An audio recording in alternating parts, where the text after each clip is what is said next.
Hello, hello. Can everyone hear me at the back? All good? Hear me at the back? Good. Okay. My first year in the NFL.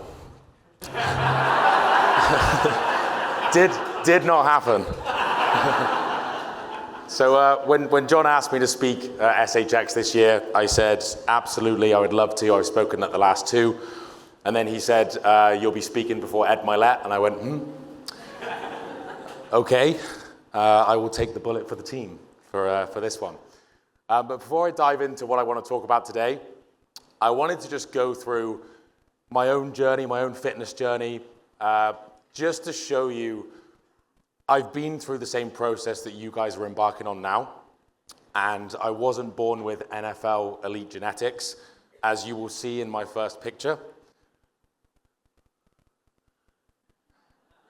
So that's not Samwise Gamgee from Lord of the Rings, that's me. And I was at the top of Mount Snowdon, somehow managed to make it up there. It's the tallest mountain in Wales. And even though I'm smiling in the picture, I was a really, really sad kid. I was an overweight kid. My older brother had bullied me for years, and we're good friends now, but I hated him at the time. And I was bullied at school. I always did well in class. I got made fun of for being a nerd. And my friends ditched me because of this. And this is no joke. At lunchtime, I would walk around the school as if I had somewhere to be. Just because if you stopped, you were easy pickings for the bullies. And so you'd think I'd burn some calories walking all those steps. But if pictures had smells, that one smelled of Doritos. And so there was one day where I think my brother just really went in on me, and I sat on the edge of my bed. And you know when you sit down and your fat rolls kind of crumple up, and I sat and I grabbed them and I looked, and I just started bawling. I just started crying. I was really unhappy. I hated myself. I hated the fact that I didn't have any friends. No one wanted to hang around with me. Just didn't know what to do. I was really, really struggling. At this time, two people changed the trajectory of my life. First one was my dad. So my dad was into bodybuilding at the time. Never pushed me into it, never forced me to lift weights, anything. Went up to my dad, I said, I think it's time I started lifting weights. His eyes lit up, crazy excited, straight in the gym. And that was kind of like my first experience of having a great coach. Just tons of positive reinforcement, called me out when I needed it, never shamed me for being overweight.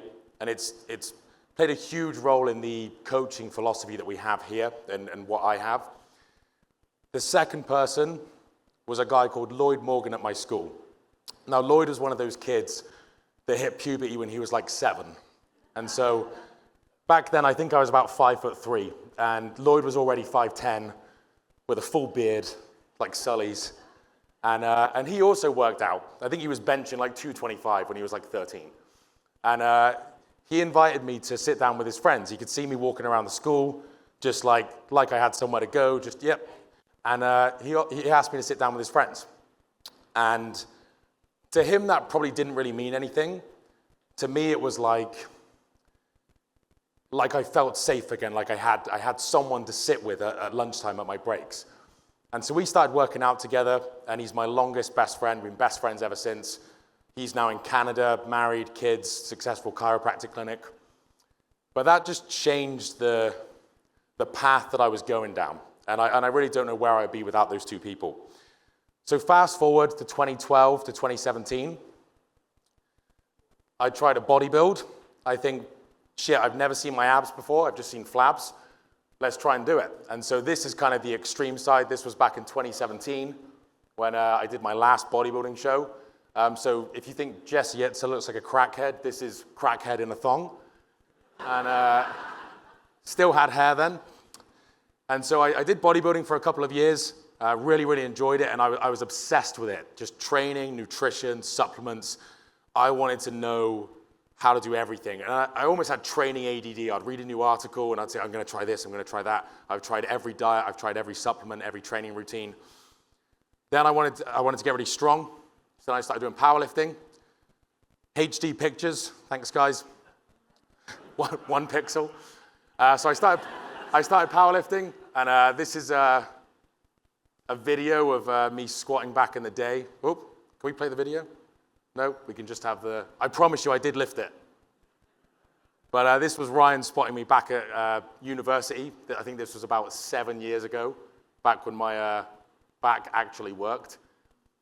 Fast forward to 2024, and I had a string of injuries: hips, lower back, shoulders, and this was my spine. Funnily enough, they're not supposed to look like the letter S. And for about 6 months, this was how I was walking. I was getting shooting pains down my leg. I couldn't sleep. My calf was numb.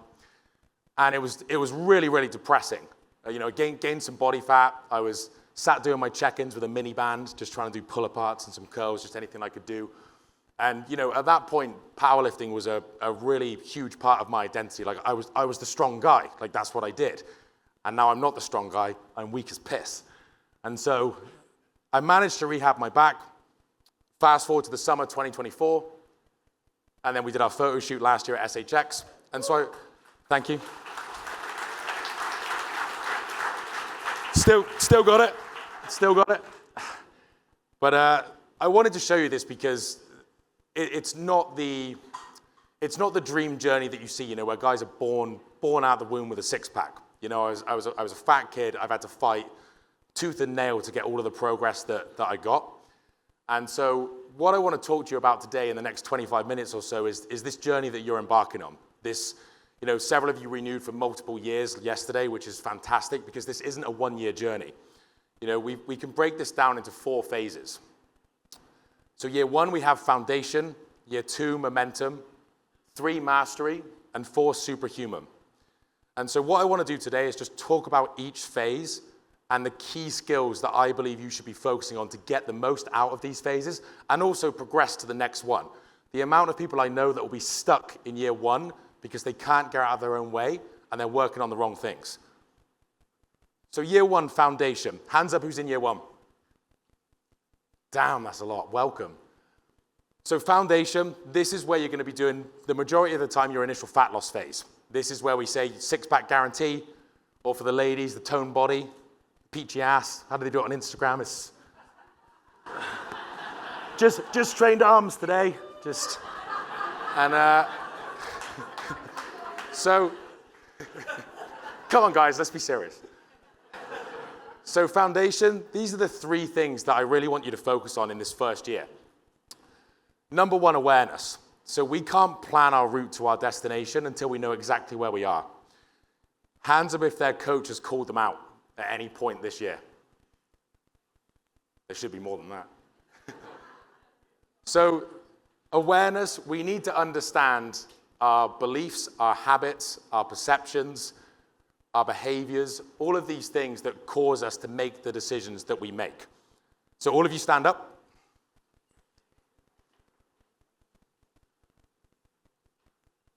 Sit back down. Right, so why did you do that? I asked you to stand up. Now you might think, well, you just asked me, so I did it. In your mind, there would have been 100 micro decisions that you made before standing up. It may have been, well, Ben's asked me to do it. He's in a position of authority. I don't want to look stupid. I'm going to stand up. Ben's a nice guy. He's probably not going to make me do anything silly. I'll be fine. Standing up isn't that hard. I can do it. If I asked you to do it again, probably a few would go, well, I didn't do anything last time, so I'm probably not going to stand up this time. And so every decision that you make throughout the day, you've got hundreds of micro decisions that go with it. It's your coach's job to open up that time and show you what were you thinking during that time. Before your hand went in the cookie jar, what was that thought process that you had? And we start to break down these habits, beliefs, and tendencies that we have.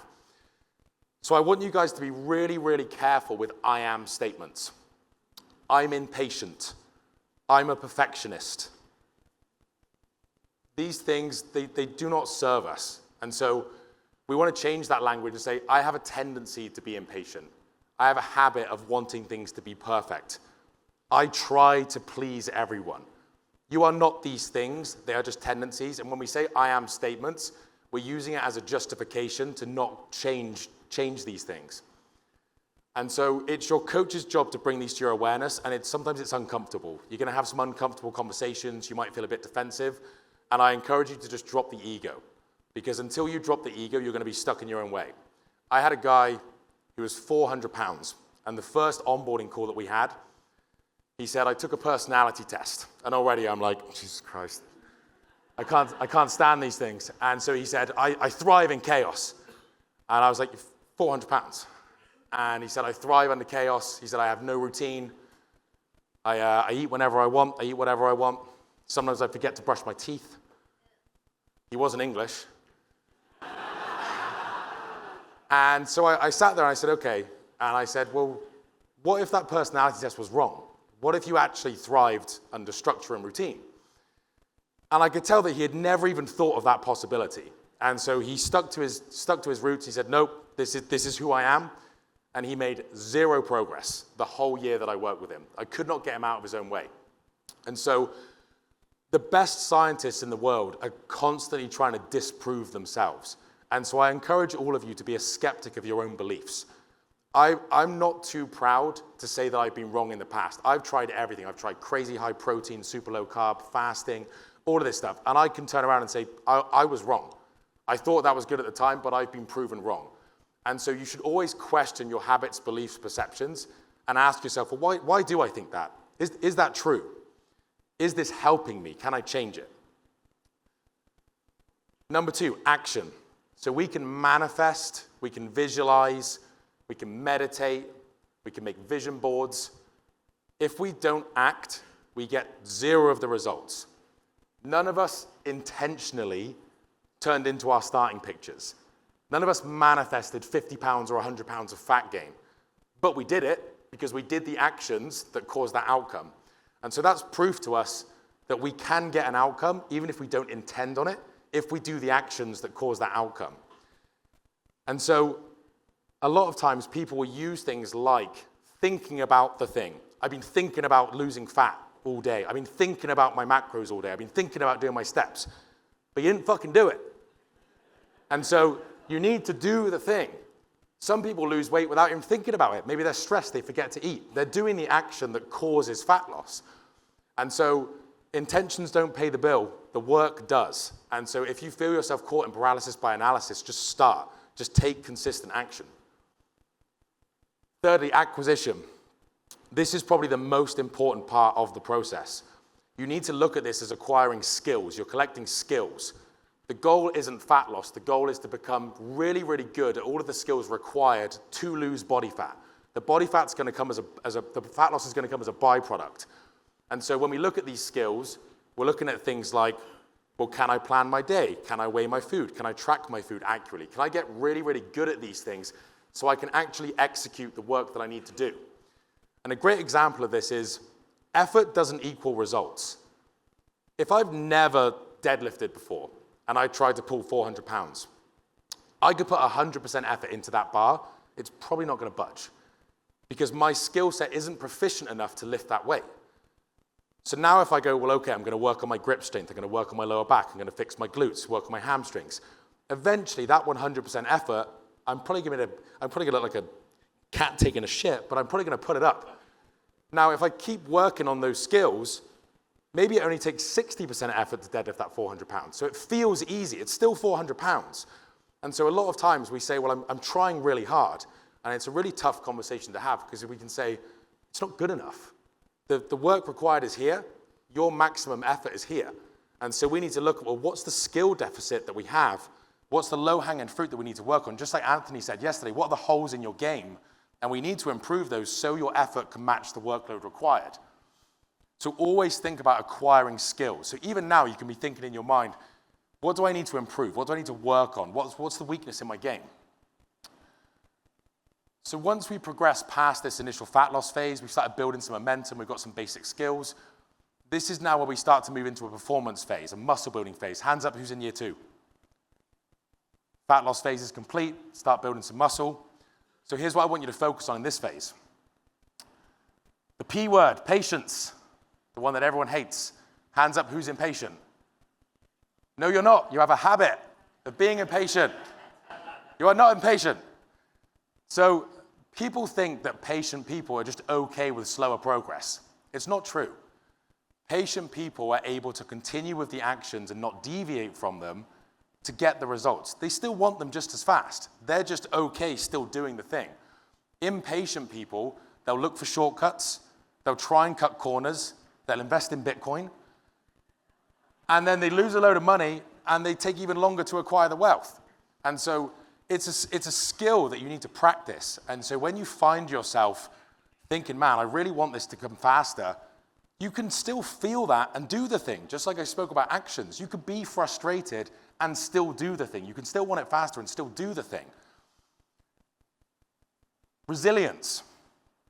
So on average, every 12 to 18 months, you're going to experience hardship in your life. Hands up who's gone through some shit this year. Every 12 to 18 months. It's so common when people experience these hardships, they say, I need to take a break. I need to prioritize this thing. I'm going to put this stuff on the back burner. I'm going to take a pause. It's the worst thing you can do. If you can learn to do this stuff in those hard times, it's easy when you're in the good times. Now, the hard thing about resilience is you only acquire it by going through hard times. You only acquire it by going through struggles. The most resilient people on the planet have gone through the most shit. And so you should welcome that stuff. This is where you can build that skill of resilience. We want to be anti-fragile. So being able to persevere and continue through hardship, when you start to transition into this year 2, there's going to be something that happens in your life that starts to derail you from this stuff. Year 1, we're excited, we're motivated, it's new, it's novel. We've got rid of that body fat, we think we're done. It's just the beginning. And so this is where we say, well, can I still operate when shit hits the fan? And so this is where you'll work with your coach and build that skill set of still being able to do the thing under high stress. Affiliation. Who you surround yourself with, where you surround yourself, this will make or break your success. Hands up who has a supportive spouse. So anyone that doesn't have their hand up there, you're swimming upstream. It's really hard when you don't have someone in your corner. And fitness and nutrition is a really good litmus test to see, well, does this person support you, period? Because if they don't support you in your fitness and health, the fuck do they support you in? So now if you do have a spouse that you feel is unsupportive, have you asked them? So many times I speak to people when they moan about their spouses and they'll say, well, they don't support me, they don't get it. And I'll ask them, I say, have you asked them for support? And they'll say, well, no. And I'm like, maybe try asking. And again, if the answer is no, there's probably a bigger discussion that you need to have. And so when you start going through this phase, it starts to become really apparent when you start leveling up in your friends group. Maybe it's time to acquire some new friends. Maybe it's time to change those affiliations. Maybe it's time to move states like John. John moved from Utah to Scottsdale to level up. You're going to experience this and say, man, I've got the itch to grow. And you'll really notice the people in your circle that aren't growing. And you'll start to just get that disconnect. And so this is where you really need to constantly pay attention to who you affiliate and who you associate with. That's why I love these events, because everyone is on the same mission. There's no better affiliation than everyone in this room. Year 3, mastery. So this is probably where we've done several fat loss cycles, several muscle building phases. We've been through some hardship. We've been through some tough times. Who's in year 3? Got a few? So this is where we really start to master this skill set. Flexibility. When we initially start this plan, there's a lot of structure. We're learning skills. Structure has to precede flexibility. And so we may use a meal template. We might eat the same things every day. We're trying to create systems and habits and behaviors. Now, when we start to master this skill, we start to be able to operate on this continuum. So on one side, we have rigidity. This is the strict meal plan. This is the fish and green beans that I ate for 6 weeks doing bodybuilding and stank. I could feel it coming out my pores. And then we have flexibility. I'm not going to imitate flexibility because I'll probably herniate another disc. But flexibility we've got over here, and that's typically where we start superhuman. We've got no plan, no meal structure, no exercise routine. We eat what we want, we drink what we want, we do what we want. And so we want to learn to operate on this continuum depending on the situation that we're in. And so there's going to be some times maybe we have a vacation and we dial it in for 4 weeks. We're right over here. We've got our meals laid out. We're eating out of Tupperware. We are dialed in. There's going to be other times where maybe you have to prioritize your business and say, well, I can't really train 5 days a week right now, but I could do 2. And I know the big rocks that I need to use in order to get results. And you continually move along this continuum. It's not an all or nothing mentality. The all or nothing mentality, I despise. The all or nothing mentality is a bullshit excuse to not do anything when everything isn't perfect. Same thing as perfectionists. You're not perfectionists, you're procrastinators. Autonomy. So this is where these habits become second nature. You have to think less about doing these things. I call this effortless execution. This is where you don't have to think about weighing your food. It's just something that you do. You don't have to think about working out. It's just something that you do. You start to begin to embed this into your identity. Not quite yet. You still have to pay attention, but you're getting there. And so this is where it becomes automatic. You feel like you're playing on easy mode. And then we have alignment. So when I mentioned that my life changed when these two people, my dad and my friend Lloyd, stepped into my life and I started lifting weights, started reading about nutrition and training, I got so much benefit from this outside of just the physique, the abs. I learned discipline, consistency, hard work. And then I looked at this and said, well, shit, what can I apply this to elsewhere in my life? My relationships, my work, my studies. And so this is where you start to have those questions of, am I doing what I want to be doing in my life? Can I align this stuff so everything is in alignment of what I want to achieve in my life? And so this is where you start to apply this into your work, into your relationships. And I'll tell you, there is no better feeling than knowing that you are in complete alignment with everything that you do to work towards that goal that you have. And then we have Superhuman, year 4. Any year 4s? There must be one. We've got one. My man David. Kazi, I see you. So Superhuman, the 3 I's. Intuition.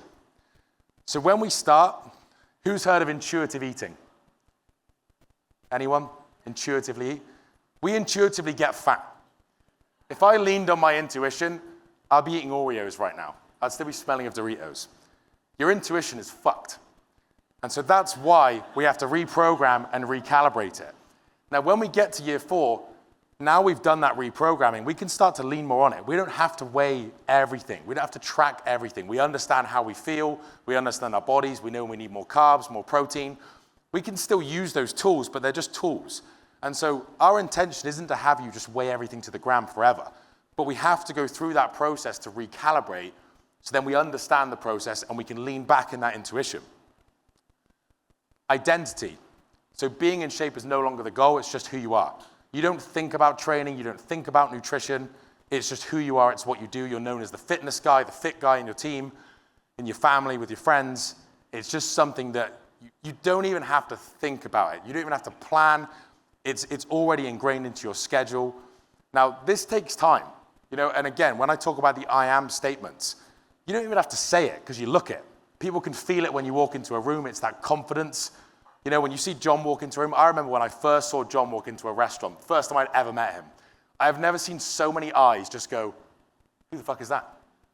Just walking in, big green eyes, handsome guy, 6'5", and I was just like, Jesus Christ, like that kind of just energy that you feel, this is what you start to have in this year 4. And then inspiration. So I believe that it is your moral obligation to inspire those around you. Once you've achieved this, this is where you need to talk to your kids about this stuff, talk to your spouse about this stuff, talk to your friends, encourage them, help them. The coaches that we have on staff, all you guys at the back, please stand. My team, my family.